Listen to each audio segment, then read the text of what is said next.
Em julho de 2025, antes de cair na prisão domiciliar, o Jair Bolsonaro estava se esforçando para pacificar o entorno dele. E o Jair, o Brasil bem sabe, tem muito mais experiência em plantar discórdia. Pacificar não é exatamente a especialidade dele. A minha especialidade é matar, pô, sou capitão de artilharia. Só que àquelas alturas, pacificar é o que ele tinha que fazer, porque o Jair mesmo já estava inelegível. E aí, os aliados mais próximos estavam ali se escalando para substituir o Jair na eleição de 2026. De um lado, o filho Eduardo, do outro, o governador de São Paulo, Tarcísio. Estavam brigando. O Jair, então, levou os esforços de pacificação dele ao Poder 360. E vamos em frente, nós não podemos dividir. O Tarcísio é um tremendo de um gestor. Uma pessoa fantástica que está revolucionando São Paulo. Nada de crítica para ele. Se tiver, é por telefone pessoal.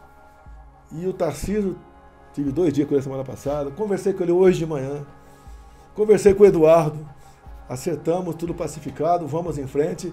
Conversa vai, conversa vem, e logo se nota a falta de experiência nessa coisa aí de pacificar.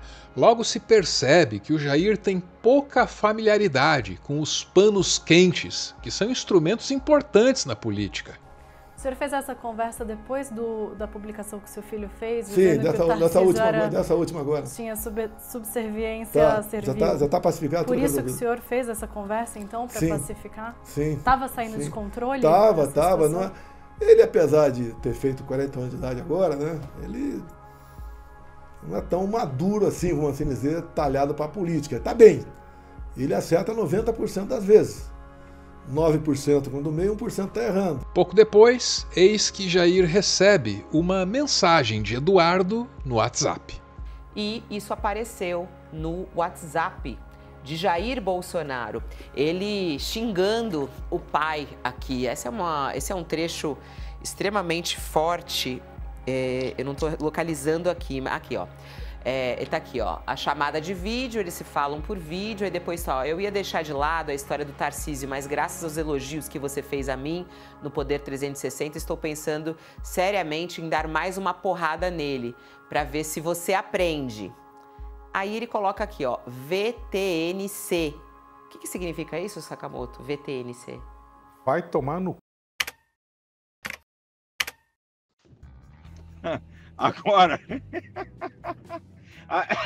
Agora, presidente, a boa. Dá parabéns ao Flávio, pô! Falou certo, cacete! Na CNN, na Globo News, eu não sou a favor da taxação, não, mas tem que sentar para conversar sobre a anistia.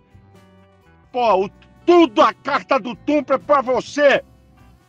Toda a arrombada que o Trump deu no mundo é sobre economia. Você, com o Brasil, é sobre você, cara. A faca e o queijo tá na tua mão, ô cacete! E nós não podemos perder isso, pô! E vem teu filho babaca falar merda, dando discurso nacionalista, que eu sei que você não é a favor disso. Dei-lhe um esporro, cara. Mandei um áudio pra ele de arrombar. E disse pra ele, a próxima que tu fizer, eu gravo um vídeo e te arrebento. Falei pro Eduardo, vai pro meio de um cacete, pô. O cara tá sendo contra você, essa fogueira de merda de vaidade. Mas dá parabéns ao Flávio, tá? Foi certinho, é isso aí. Vou dar parabéns a ele também. Vambora. A faca e o queijo tá contigo. Deus tá contigo, compadre. Eles estão ferrados. Vão ter que sentar no colinho, tá? Essa que é a verdade. Um abraço. Jair é xingado pelo filho Eduardo, que é considerado um tremendo de um babaca pelo pastor Malafaia. Essas revelações foram tornadas possíveis pela apreensão dos celulares do Jair Bolsonaro. Como se percebe com tudo isso, existe um grave e generalizado desentendimento no núcleo duro do bolsonarismo. E, como tudo isso veio a público, o que resta agora é retomar aqueles esforços de pacificação, que não são exatamente a especialidade nem do Bolsonaro e nem do bolsonarismo.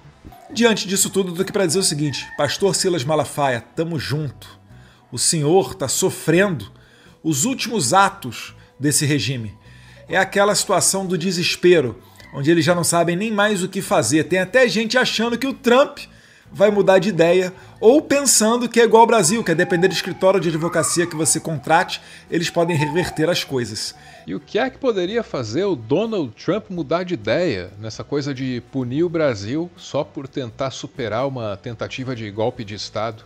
A gente não sabe muito bem, mas coisa bonita não é. Em dado ponto do diálogo, o Eduardo mandou para o Jair uma foto que não aparece nos registros obtidos pela Polícia Federal. Mas deveria ser uma foto bem comprometedora, porque ela vinha acompanhada do seguinte recado: torce para a inteligência não levar isso aqui ao Trump. Em determinado momento, o Eduardo Bolsonaro publica uma imagem que não dá para descobrir qual que é, pelo menos a Polícia Federal não revelou, dizendo, aspas, torce para a inteligência americana não levar isso ao conhecimento do Trump. E aí, a imagem não pode ser recuperada, não é possível saber do que tratava. Depois o Bolsonaro responde uma mensagem de áudio também que não dá para saber, porque pelo menos a Polícia Federal não devolveu, não colocou isso, não fala que não conseguiu recuperar, né? Mas o que a Polícia Federal afirma é que, aspas, né, o Eduardo Bolsonaro tentou ludibriar o governo dos Estados Unidos para atingir seus objetivos criminosos. Os caras estavam tentando passar a perna no governo dos Estados Unidos. Estavam ou tão, né? Ludibriar é uma palavra que consta no relatório da Polícia Federal, junto com... Abre aspas, constata-se, portanto, que os investigados atuaram com consciência e vontade, no intuito de convencer autoridades governamentais estrangeiras, induzindo-as em erro, para aplicar sanções contra o Estado brasileiro e autoridades nacionais constituídas, de forma a satisfazer interesses pessoais ilícitos. Tudo que a polícia encontrou nos celulares é desastroso para o Jair. Os xingamentos ali certamente não ajudam em nada. Mas pior mesmo é o documento, mostrando que em dado ponto da história, no ano passado, o Jair Bolsonaro estava tentando se escafeder para a Argentina. Pois é, e aí é um documento que complica muito, porque reforça a ideia de que o ex-presidente tinha plano de deixar o Brasil. O argumento anterior foi aquela visita que ele fez quando ele pernoitou na embaixada, mas agora aqui tem um documento claramente mostrando a intenção de Jair Bolsonaro de ir para a Argentina. Foi identificado o arquivo, tem ali um arquivo já com um pedido mesmo para que seria apresentado para o governo argentino. E curioso é que o Javier Milei não tem se envolvido muito nesse processo aqui no Brasil, fez algumas demonstrações de apoio públicas a Jair Bolsonaro, mas foram laterais, né? Não há uma articulação mais intensa do presidente da Argentina. Com tudo isso, Jair e Eduardo agora estão sendo indiciados pela Polícia Federal, que considerou que ficou claro, ficou cristalino, que eles estão agindo para tentar atrapalhar o processo sobre os atos golpistas. A PF apontou ainda o risco de fuga de Bolsonaro do Brasil e o descumprimento de medidas cautelares impostas pela Justiça. O relatório da PF cita como exemplo uma mensagem enviada por Eduardo ao pai no dia 7 de julho. Naquela data, o presidente dos Estados Unidos, Donald Trump, atacou pela primeira vez em uma rede social as ações judiciais contra o ex-presidente. Eduardo escreveu que, se a anistia light passar, a última ajuda vinda dos Estados Unidos terá sido o posto de Trump. Eles não irão mais ajudar. Temos que decidir entre ajudar o Brasil, brecar o STF e resgatar a democracia ou enviar o pessoal que esteve num protesto que evoluiu para uma baderna para casa num semiaberto. Neste cenário, você não teria mais amparo dos Estados Unidos, o que conseguimos a duras penas aqui, bem como estaria igualmente condenado no final de agosto. Com tudo isso, a prisão preventiva do Jair Bolsonaro ganha mais argumentos para ser decretada e pode acontecer no futuro próximo. Mas quem se ferra desde já é o Silas Malafaia. Até então, o pastor conspirava nos bastidores sem ser alvo de investigação nenhuma. Só que isso mudou. Apreenderam os celulares, até o passaporte dele.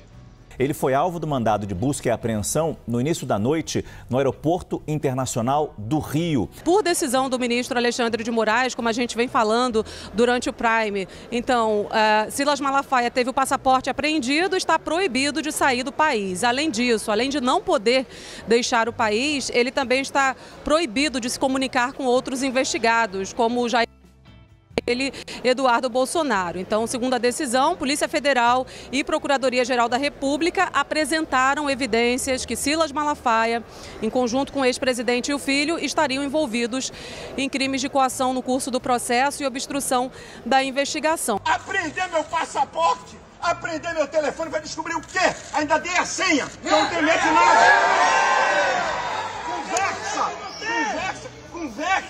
Conversa com o Bolsonaro, eu tô proibido de falar com eles e não posso falar o que é, porque eu tô proibido, que é o seguinte, que até meus cadernos de mensagem foram apreendidos, que eu anoto as minhas mensagens e escrevo mensagens da Bíblia, estão apreendidos.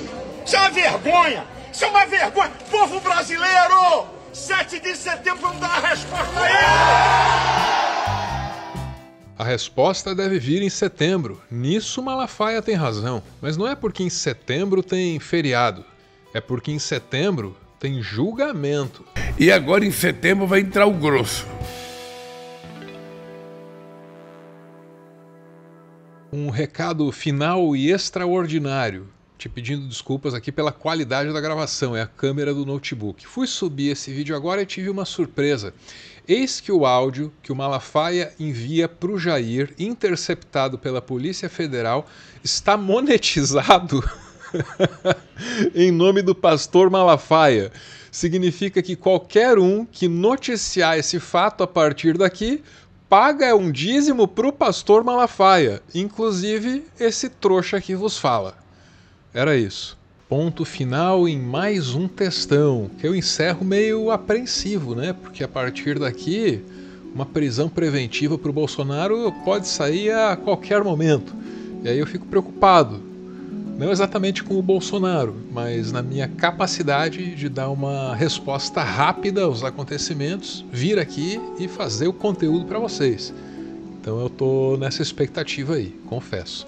Depois do final, você sabe, tem o finalzinho proporcionado pelos apoiadores do canal. Você está convidado, tá? A ser um dos nossos apoiadores. O pessoal ganha acesso a um grupo lá no Telegram, além de conteúdos exclusivos, claro. E aí manda áudios que eu edito e transformo no PS do nosso textão. Hey, listen. Agora, do ponto de vista assim, de família, como é que a gente pode falar? Não houve amor, né? Faltou amor, sabe? Aí ele coloca aqui, ó, VTNC. O que significa isso, Sakamoto? VTNC. Vai tomar no c... Eu não queria falar, eu te joguei. VTNC, seu ingrato do... Sabe o que eu falo. Seu ingrato do... Do c...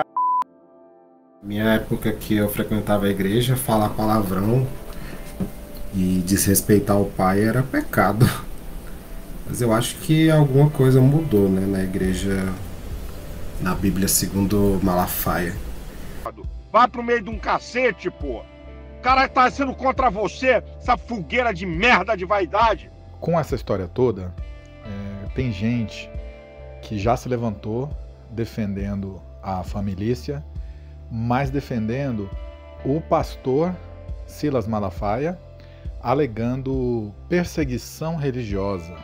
Ora, vejam. Você não vai achar nenhum perfil de esquerda sendo derrubado. Você não vai achar jornalistas de esquerda sendo exilados.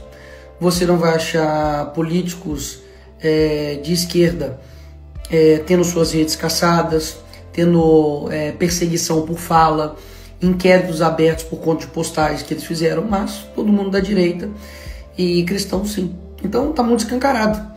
E no caso do Silas, ele é sim uma das maiores vozes que tem, você queira ou não. Me parece que é um método, né? Como alguém já comentou aqui no grupo, mal aplicado, né? Mas que acontece. É um padrão, né? Por exemplo, quando houve as denúncias de adultização feitas pelo Felca, houve quem se levantasse para defender o Ítalo por ser negro e homossexual. Ou seja, descontextualiza, né? Reverte, né? Na esperança de justificar o injustificável. Finalzinho e finalzinho. Aquele momento em que, depois de tratar dos assuntos do interesse do Brasil, eu trato dos assuntos de meu interesse, né? E sabe que começar de novo na minha idade não é fácil, né? Eu tô sempre na dúvida. Será que eu vou ter força, sabe? Para persistir de maneira insistente, resiliente, da mesma maneira com a qual eu atuei há 10 anos, coisa assim. Às vezes eu fico na dúvida. Mas aí, quando me bate essa dúvida, eu leio os comentários de vocês, eu vou lá no nosso grupo de apoiadores e dali eu tiro a minha força. Então, o que eu posso dizer, né? Na linguagem dos desenhos animados, muito obrigado por me providenciar essa maravilhosa, deliciosa, esperançosa Genkidama digital que vocês me mandam todos os dias.